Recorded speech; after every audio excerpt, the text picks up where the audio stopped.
I'm Mike Conaway from Midland, Texas. I represent the 11th Congressional District in Texas, which may be one of the most drilled for oil and natural gas districts in the entire nation.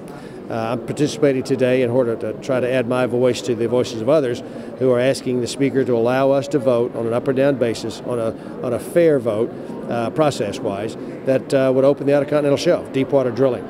We can do that drilling in an environmentally responsible way. It's sensitive to the environment, but would also add America's resources to the mix of worldwide resources that has an impact on what the price is for crude oil and natural gas. If for no other reason, we ought to be drilling in order to reduce the amount of crude oil that we import every single day.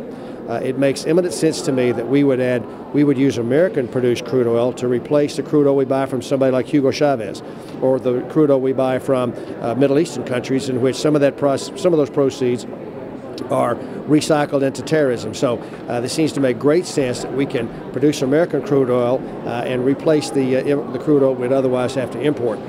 No matter what your position is on the use of crude oil, we're going to be using it for the next 10, 15, 20, 25, 30 years. And during that process, from a balance of payment standpoint, from a strength of the dollar standpoint, it just makes much more sense to produce American crude oil with American jobs than it does to continue to be reliant on countries that at best are not our allies. And it's economically sounder to buy oil from ourselves than it is to buy from someone else.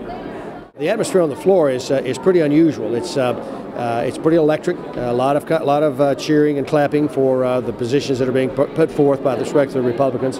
This is an historic occasion in which we were actually able to address members of the gallery as well as citizens who've had the good fortune of coming to Washington, D.C. today and to take advantage of a circumstance that may not have ever happened before, in which wholesale members of the public are brought in to participate in the conversation, or at least listen to what the Republican members are saying on the House floor. So it's great to be a part of that, and I hope that each one of those folks take that experience back with them to their districts, to their hometowns, to talk about what Republicans were talking about, and then to continue to add this drumbeat to the Speaker's office, to their member of Congress's office. It says we want this vote during September if in fact the Speaker does not reconvene us or the President does not reconvene us in August, but to continue to add their voices to ours as we try to move this message.